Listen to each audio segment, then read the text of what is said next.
Dalian International Convention and Exhibition Center collapsed during demolition, killing 4 people. Aircraft tow truck horror, fatal run over at Hong Kong airport. Hong Kong's unprecedented surveillance overhaul sparks privacy nightmare. Are people living in the new normal promised by Xi Jinping?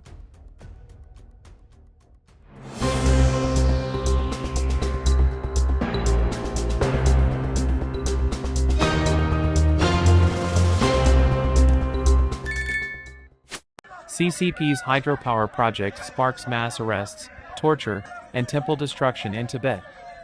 The CCP authority is facing protests in Sichuan province for building a hydropower station project on the upper reaches of the Xi'an River that would destroy many local temples and affect the lives of thousands of residents. Local residents in the county protested, and a large number of Tibetan monks and people were arrested. Some Tibetans were severely tortured. The local network and power were cut off, and news was blocked. Construction of hydropower station on Xi'an River may destroy 6 temples. Hundreds of Tibetans were arrested for protesting. According to a report by Radio Free Asia on the 23rd, more than 100 Tibetan monks and people have been arrested recently for protesting against the authorities' construction of a hydropower station project in the upper reaches of the Xi'an River. It is reported that the planned dam project will destroy many local temples and affect the lives of about 2,000 residents. The Chinese government plans to forcefully destroy Konduo Temple and other 6 temples and 2 villages, affecting thousands of people. Starting from February 14, local Tibetans protested in front of the Dege County government, petitioning not to build the Gangtok hydropower station here, to stop the construction of the Gangtok hydropower station, and hoping not to relocate. On February 22nd, monks and a large number of people being arrested. They don't want to be relocated, and they don't want the temple to be demolished. Dawat Tsering, director of the Tibetan Policy Research Center of the Central Tibetan Administration of the Tibetan Government in Exile, also said that the Chinese government has ordered at least 3 local monasteries to move out. Those affected include Wangpachui Township in Jiangda County and Wangpachui Village in Derge, Zayudagong Village, etc. At least 6 temples are included in the relocation list. It is rumored that more than 1,000 Tibetans have been arrested in Dege County and Wangding Township has been sealed off due to mass protest. On February 25, multiple videos show Tibetan people being severely beaten on the 24th. The Wangding Township area has implemented lockdown measures during the COVID-19 epidemic, and residents are strictly prohibited from going out. Therefore, Tibetans treated in the hospital cannot go home, and injured Tibetans are also strictly controlled. The hospital has directly become a detention center.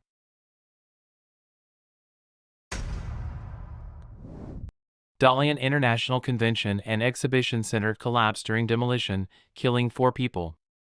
A collapse accident occurred during the demolition of the Dalian International Convention and Exhibition Center in Liaoning Province, resulting in the death of 4 people. The Ministry of Housing and Urban-Rural Development of China launched an investigation and supervision on Monday, February 26. The website of the Ministry of Housing and Urban-Rural Development of China published a notice on the investigation and handling of accidents involving major or higher production safety in housing and municipal engineering projects. It shows that a structural collapse occurred during the demolition project of the Dalian International Convention and Exhibition Center in Dalian at 5:17 p.m. last Tuesday, 20th, killing 4 people.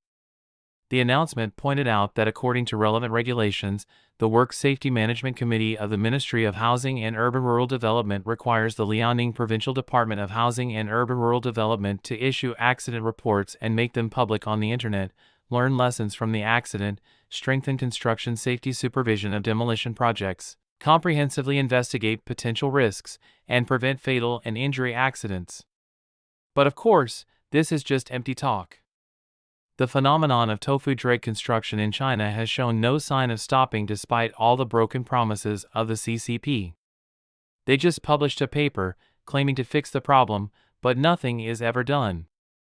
Not to mention, the Ministry of Housing and Urban-Rural Development will conduct a work interview with the Liaoning Provincial Department of Housing and Urban-Rural Development to jointly study the current outstanding issues in construction safety production in Liaoning Province, and according to their own words, to effectively strengthen construction safety production management and clarify the next improvement measures, which they never going to implement. So far, no info about compensation policies being implemented for the family of the 4 workers. Aircraft tow truck horror, fatal run over at Hong Kong airport. In the early morning of February 6th, a rare fatal traffic accident occurred at Hong Kong International Airport. A 34-year-old aircraft tow truck was accidentally run over by the plane and died. A 60-year-old driver colleague was arrested. According to the Hong Kong police report, at about 3 a.m. that day, the police received a report from a staff member of the Hong Kong International Airport saying that a man fell unconscious on a taxiway at the airport. It was suspected that he had been hit and run over by a plane. When the police arrived at the scene, they found that the man had suffered multiple serious injuries all over his body and was dead. Preliminary police investigations believed that the 34-year-old foreign man who died was an aircraft tow truck. He was riding in a vehicle towing an aircraft when the incident occurred. During the incident, he accidentally fell out of the vehicle and was run over by the aircraft and died. The 60-year-old male driver of the vehicle has been arrested and investigated for suspected dangerous driving causing death. According to Hong Kong media reports, when the fatal traffic accident occurred at the Hong Kong International Airport, a tow truck and a colleague shared a tow truck to tow an aircraft to the West Apron. After arriving at the destination, the colleague discovered that the tow truck sitting in the back seat was missing. He searched along the driving route and finally found the tow truck lying on the ground on a taxiway, unconscious. He immediately notified his superiors to report the incident. Currently, the Special Investigation Team of the Traffic Department of the New Territories South Region of Hong Kong is following up on the investigation. Hong Kong's unprecedented surveillance overhaul sparks privacy nightmare. The recent announcement by Hong Kong's Police Force Commissioner, Raymond Shu regarding the installation of 2,000 closed-circuit televisions, CCTVs, across the city has ignited a conversation about privacy, surveillance, and governance. This development marks a significant move towards the augmentation of the city's surveillance capabilities, with the initial phase set to implement 615 units in March, followed by a staged installation of the remaining units throughout the year. This initiative signals a pivotal shift in Hong Kong's approach to public security, but it also raises critical questions concerning the implications for personal privacy and the potential for an intrusive surveillance regime that mirrors practices observed in mainland China. The consideration of integrating facial recognition technology into these CCTV systems adds another layer of complexity to this issue. Such technology, while enhancing the capability of law enforcement agencies to combat crime and maintain public order, also poses profound ethical and privacy concerns. The prospect of a more extensive future expansion of the surveillance network compounds these concerns, as it suggests a trajectory towards an increasingly monitored society.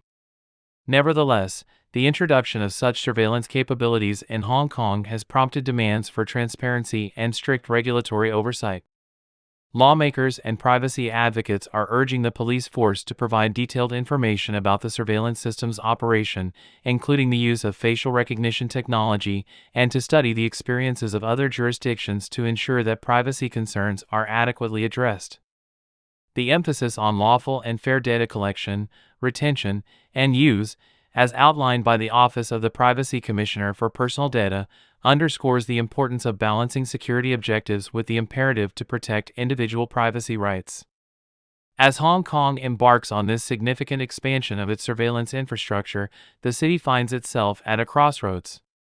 The challenge lies in navigating the thin line between ensuring public safety and preserving the freedoms and privacy that define a vibrant, democratic society. The effectiveness of these surveillance efforts in combating crime and maintaining national security must be weighed against the potential consequences for privacy and civil liberties.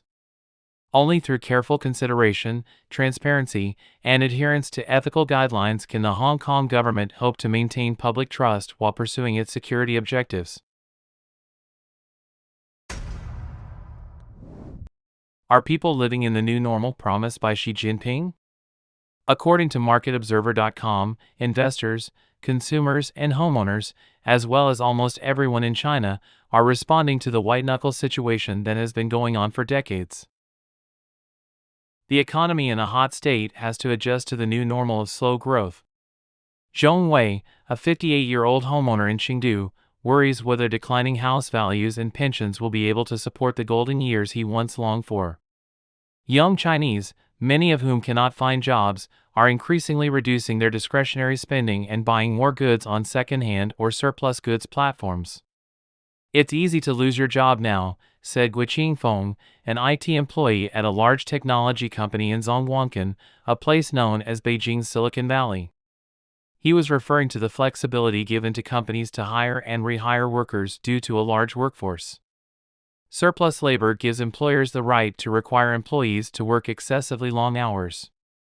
Guiqing Feng said, I have seen many friends and colleagues leave because they are unwilling to work according to the so-called 996 schedule. This makes me nervous about my job security. People I know are more concerned about whether to buy things that are not absolutely necessary, he said. We even set up a WeChat group called Secondhand to share links on secondhand platforms and secondhand goods stores. While China's economy has failed to rebound after the coronavirus pandemic and its continued slump has alarmed experts and laypeople alike, the slowdown has actually been longer.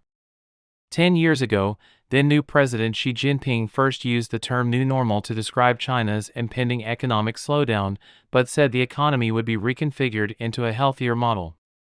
We must strengthen our confidence, adapt to the new normal based on the characteristics of China's economic development at this stage, and remain calm, he said.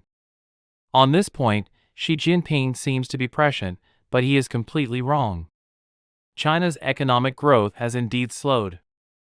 The economy began to gradually slow down in 2009, following the financial crisis, not because of it. It rebounded strongly from that turmoil, thanks to $500 billion of stimulus, but then began a decade-long gradual decline. The deceleration occurred slowly and almost imperceptibly, with growth of 10% in 2010 slipping quietly to 5.95% in 2019, even before the pandemic wreaked havoc. The International Monetary Fund said this month that China's economic growth may fall to 3% next year.